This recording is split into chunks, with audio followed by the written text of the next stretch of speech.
Thank you. So thank you very much, dear Secretary General, dear Stefano, ambassadors, dear heads of representations and heads of missions, ladies and gentlemen. It is indeed a pleasure to finally be with you again in person. This year I was able to travel to some of your countries, and I've had the opportunity to witness firsthand the excellent work you are doing on the ground. You're the ones who are bringing Europe to the world, and I really, really want to thank you for that work, because it is so necessary, and you are doing such an excellent work in these very difficult times.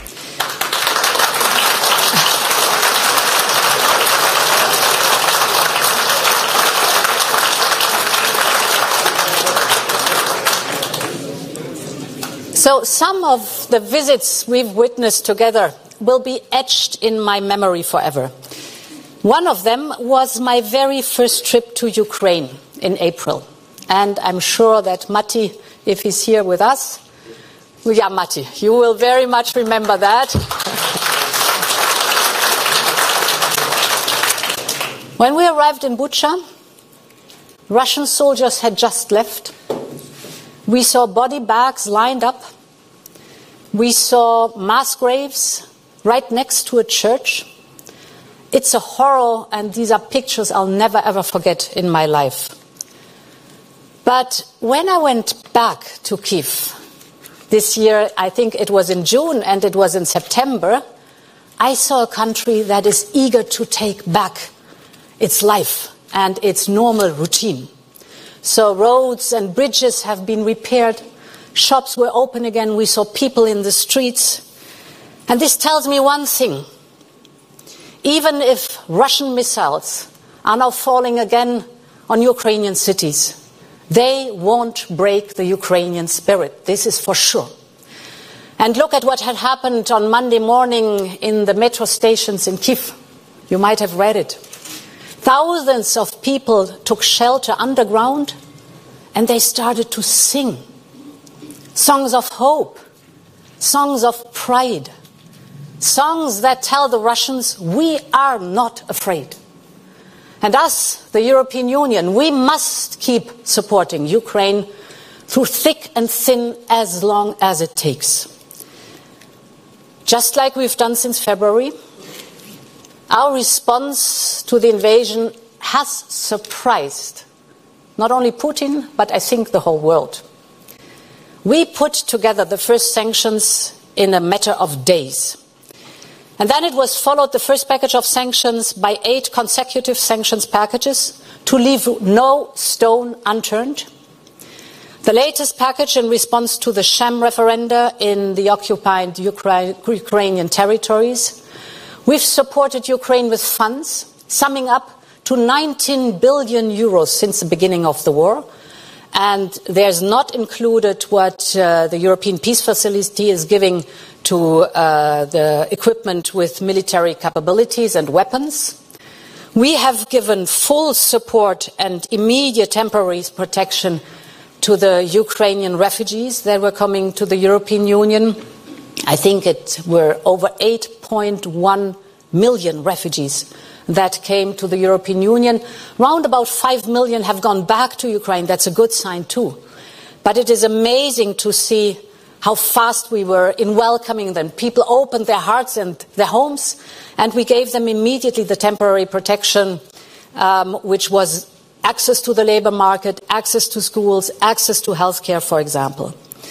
We have enabled the solidarity lanes so that Ukrainian farmers can keep feeding the world. 60% of Ukrainian grain is leaving the country via our European solidarity lanes. We are restoring schools and co-leading the reconstruction effort. And we have granted, enthusiastically, candidate status to Ukraine, and I think we all can take pride in this work.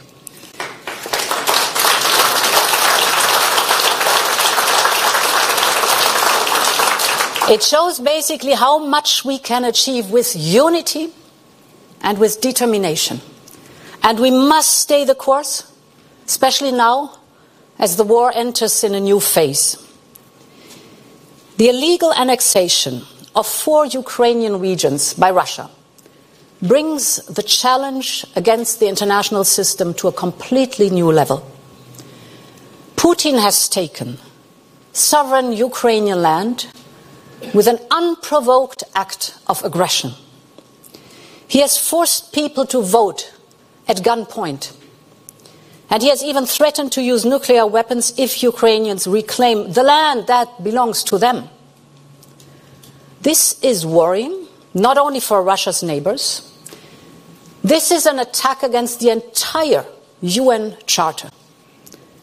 Putin has even asked in his speech on annexation, and I quote, "Who did ever agree on a rules-based global order?"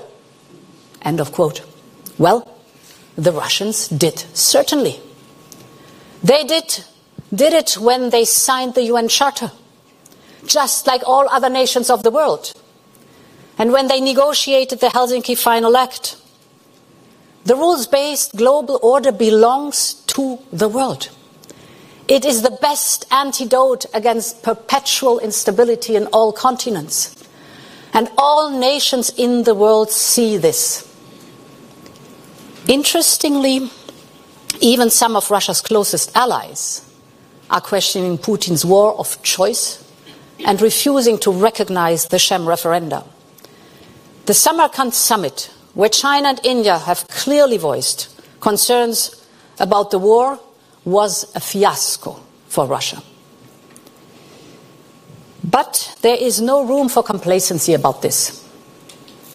Russia's failure alone won't save the rules-based global order, because the Kremlin's revisionism is not the only nor the most serious threat to the rules-based order. The so-called no-limit partnership declared by Vladimir Putin and Xi Jinping is also a clear challenge to the post-war order built on the core values of the UN Charter. And of course, we are observing carefully the aftermath of the 20th Congress of the Chinese Communist Party to see any changes to China's international posture. Independent of this, we need to counter this global challenge. We must rebuild trust in our global goals, in our global rules, and the universal values at their heart. And we all know that this is not an easy task. I was at the United Nations last month, and I have listened to the concerns of countries from all over the world, just like you do it every single day in your work. Many countries feel that the global economy and the international system do not work for them. Some have even fallen for Russia's propaganda. Russia's propaganda that is trying to deflect blame for the causes of the energy and food crisis. And therefore, all of us in this room must speak up and stand up for the truth. And I know that you are doing this tirelessly every single day.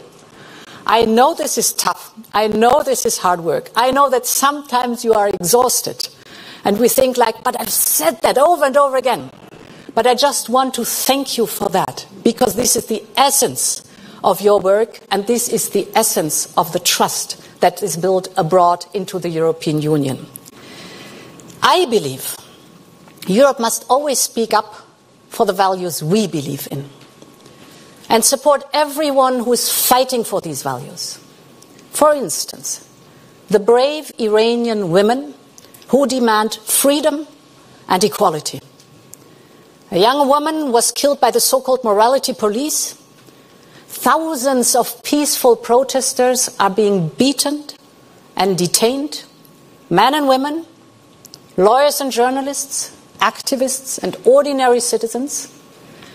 This is a cry for equality. It's a cry for women's rights. And our message must be crystal clear. We must call for the violence to stop. Women must have a chance to choose. And we must hold accountable those who are responsible for the repression of women. So I believe now is the time to sanction these people who are responsible. The shocking violence inflicted on the Iranian people cannot stay unanswered, and we have to work on sanctions together. But there's more. In these times of transformation and these times of turmoil, Europe must even engage more on the global stage. We must consolidate our capacity to protect our values. We must reach out to all countries, from like-minded democracies to others who may share some of our interests on specific issues.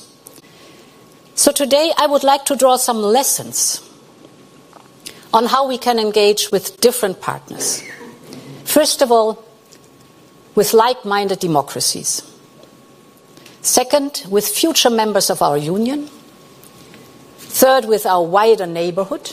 And finally, with countries all across the world as a means to promote our interests and to advance our values on global stage. So let me begin with the like-minded partners. Never before have I experienced such an intense cooperation with the White House as I did this year. It is a cooperation we have built since the start of President Biden's mandate, when we managed to find a solution to long-standing issues, you know them all, such as the steel tariffs, the Airbus-Boeing dispute, and securing data flow. And our cooperation got even stronger in the run-up to Russia's invasion. I was in Washington in November as tensions started to rise at our eastern border, you recall Belarus. And we saw the growing threat. And we confirmed our support to Ukraine's independence and territorial integrity. So we prepared the sanctions very early this year, already with the White House. And when Ukraine was invaded by Russia, we were ready to act. We coordinated our sanctions round after round. We stepped up our energy coordination and energy supplies on both sides. It helped enormously that I had the agreement with President Biden on the LNG, and they really stepped up in delivering LNG towards the European Union. And this made it possible for us to diversify away from Russian fossil fuels. And now, the transatlantic bond is stronger than ever at a crucial time for Europe. This is not only about our friends in the United States, but about all our like-minded partners. This core of like-minded democracies share our values and our outlook on the world. They are our most natural partners on all the most pressing issues of our times. And let me mention 3 of these issues. First, on energy. As you all witness, Russia keeps using its fossil fuels as a weapon against us. And like-minded partners like the United States and, for example, Norway have massively stepped up and helped us break free from our very dangerous dependency. Let me give you 2 figures. At the beginning of the war, if you look at pipeline gas, the imported pipeline gas, 41% was imported from Russia. Now we're down to 7.5% in only 8 months. This is a huge move. It's an enormous decrease, necessary decrease. We would have never, ever been able to do that if it wouldn't have been for our close friends and partners, like, for example, Norway and like the United States with LNG coming in. So now we have to work even more closely with exactly those partners to calm down the price of gas imports. Because we all see that because of the Russian behavior, cutting gas supplies to the European Union, overall energy is scarce in the world. The market is really tired. So the prices are skyrocketing. And therefore, we have started talks with Norway. We want to find deals that can be beneficial for both sides.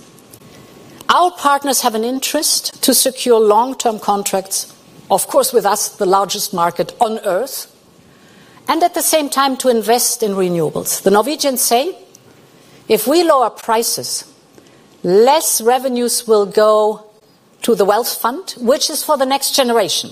So you take something away from the next generation.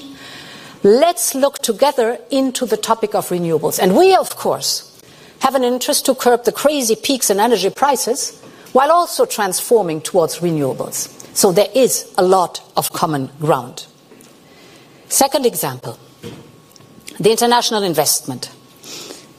The United States and other partners share our value-based approach to infrastructure investment. And we have the same goals. For instance, to speed up the transition to clean energy or to strengthen healthcare in developing countries. So why don't we team up with them on joint projects and complementary investments? And this is exactly what we are planning together with the United States. President Biden and I are convening a leaders' summit really to push forward a value-based investment agenda for the world. I'll come back to that later, that's Global Gateway. But I just want to mention the third example that shows how important these moves are with our best friends. That is raw materials. Take lithium or take rare earth metals. They are vital for our green and digital transition. No wind turbine, no solar panel without these raw materials. The demand for them will exponentially increase, that's for sure. That is good news, first of all, because it shows that the green transition is progressing. That's good. The not so good news is one country dominates the whole global market, and that's China. So, in addition, these resources should always be extracted in a responsible way. That should be our goal, both for the environment and for local communities. So part of the solution is to step up our cooperation with like-minded partners, like Canada, like Chile, or like Australia, because together we can both secure the resources we need and promote a value-based approach to the extraction of raw materials. We must mobilize our collective power to shape global goods and the world of tomorrow. My second point is about future members of our union. It's now a year ago that I visited the Western Balkans, and it was so obvious that our opponents look at the Western Balkans as a geopolitical chessboard. Their goal is to drive a wedge between the Western Balkans and the rest of Europe. And yet, the overwhelming majority, and that's heartwarming, the overwhelming majorities of citizens in the Western Balkans aspire to be part of the European Union. And that is why we must strengthen the credibility of our accession process. This year, the opening of the accession process and the negotiations with Albania and North Macedonia was a true milestone. Finally. It was tough to get there, to say the least, but we are there now. That's important. We must make sure that every positive step that is done in a country, that a country takes, brings it really closer to the European Union. And in parallel, we must push the integration of our economies even further. 1 year ago, I walked on an EU-funded bridge connecting Croatia with Bosnia and Herzegovina. I saw railway projects, I saw schools, I saw hospitals and kindergartens that were financed all across the region by the European Union. So this kind of engagement is even more relevant today, as the fallout of Putin's energy war is also hitting the region. 2 weeks ago, I was in Sofia for the inauguration of a new gas interconnector. with Greece. It will serve not only Bulgaria, but also North Macedonia and Serbia. As the Western Balkans are asking for our support ahead of a difficult winter, this is exactly the way to go. Contrast foreign influence in Europe through more cooperation and a stronger European perspective. Ukraine and Moldova are now candidates for joining our union. And today, we have proposed to grant candidate status to Bosnia and Herzegovina in the college decision. We have recognized Georgia's European perspective too. So, wind of change is once again blowing through Europe, and we have to capture this momentum. We have to push for this momentum. The Western Balkans belong in our family, and we have to make this very, very clear. It is a bit like in the 1970s, when Spain, Portugal, and Greece choose democracy. Oh, when freedom fighters tore down the Berlin Wall. I vividly remember that. Of course, it is up to the candidate countries to reform their economies and their institutions and to advance towards our union. But it is our responsibility to support them in every possible way. I think that is Europe's moment, and it is up to us to seize that moment. Dear ambassadors, our neighbors face the same challenges as we face. Russian aggression, energy insecurity, climate change, the threats to our open societies. There's an urgent need to work with all of them, including those who do not seek to join our union. And this is the third angle I want to look at on how we can engage with different partners. This is actually what led to the first meeting of the European Political Community in Prague last week. 44 countries have come together with a common agenda when it comes to European security, to the green and digital transition, to defending our democratic way of life. We all share a common sense of purpose. And I was glad, I must say, that our British friends also decided to join. That's good. There's a lot of work to do together. Take our trilateral energy, for example, that we closed in June with Egypt and Israel. It has played an important role in our strategy to get rid of the Russian fossil fuels. But my visits in Cairo and Jerusalem were about much more than gas, because our goal remains the transition away from fossil fuels, and the Mediterranean countries hold an immense potential for renewable energy. For example, we have launched a new hydrogen partnership that looks very promising for both Europe and Egypt. And at the same time, we're working in the same direction with other Northern African countries too, because we know we need the energy, we need renewable energy, we need the hydrogen, and those Northern African countries have in abundance all the resources that are necessary. So all of a sudden, this energy crisis that we see at the moment makes a huge tectonic shift in the region, because we are diversifying away from Russia. And just let me give you one figure. Before the war, the European Union was 75% of the global demand of pipeline gas. 75%. So this huge demand is moving away from Russia and turning towards the global south. Not only looking for fossil fuels right now as we need them immediately, but mainly looking at a future that is with renewable energy, that's clean, and where they have, the other side of the Mediterranean, they have the resources in abundance. So Europe can promote and accompany their transition from a fossil fuel economy for all of us towards a net zero future. This is Europe's offer to third countries, starting with our neighbors. It is based on our European interests and on our values, and it is designed to deliver long-lasting benefits to the countries that choose to do business with us. Of course, as I said, it is not only about energy.